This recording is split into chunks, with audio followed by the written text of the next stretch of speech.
rock and roll killed jazz.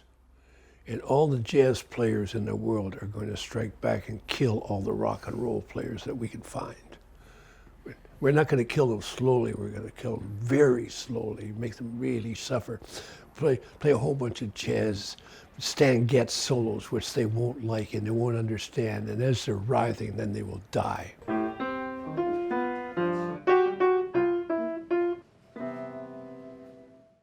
I'm Gerry.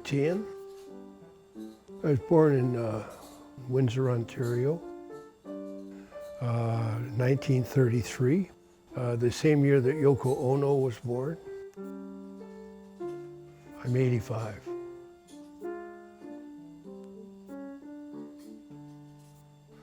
I went to a school of about 1,200 kids. By the time I got to high school, I was playing pretty good boogie-woogie. I played basketball worse, I played baseball worse, but I played music better. When I graduated from university, I looked at the world and I looked at myself and I thought that I did not play well enough that I wanted to take a chance on being I didn't think I was good enough that I could make a decent living in music. But I had some friends who were in a band and they said, "Do you want to come along and see if you can play with us?"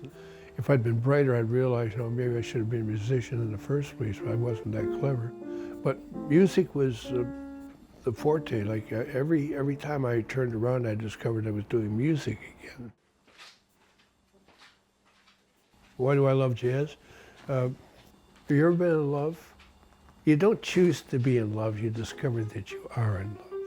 Somebody asked Louis Armstrong, how would you define jazz? And Louis said, well, if you have to define it, you'll never understand it, which is, for me, true. But when you hit the stage, it's suddenly like La La Land. It's, here I am, I'm a star.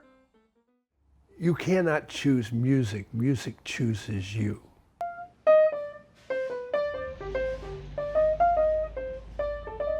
The Patricia Hotel was kind of the answer to my prayer. I had always dreamed about living close to a jazz club, being able to walk to a jazz club. And sometimes you meet some really interesting people as you walk in and walk out in front of the Patricia. Patricia Hotel is located in probably one of the most derelict neighborhoods in the city at Hastings Street, a haven for people who are on their way out, I hate to say. People who have been very unlucky. A lot of people don't understand. So we've been going to the Patricia Hotel on a pretty regular basis for most of the last 5 or 6 years. There's other jazz in town, but the Patricia is so easy. They treat me with dignity. They buy me drinks sometimes, and it's only 9 blocks.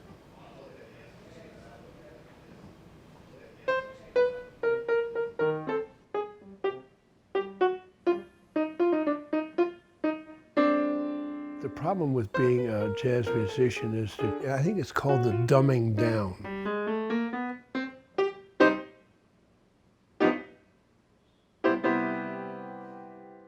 People like stuff which is easily accessible.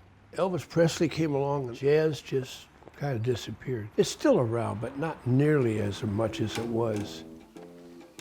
I find at my age now, my skin is too delicate, and if I start to play bass within 30 seconds, I start to develop blisters. And this is something I haven't done for almost 60 years now. And physically, I don't have the endurance that I once had. So I am discovering it every day, bit by bit by bit. Anyway, here I am.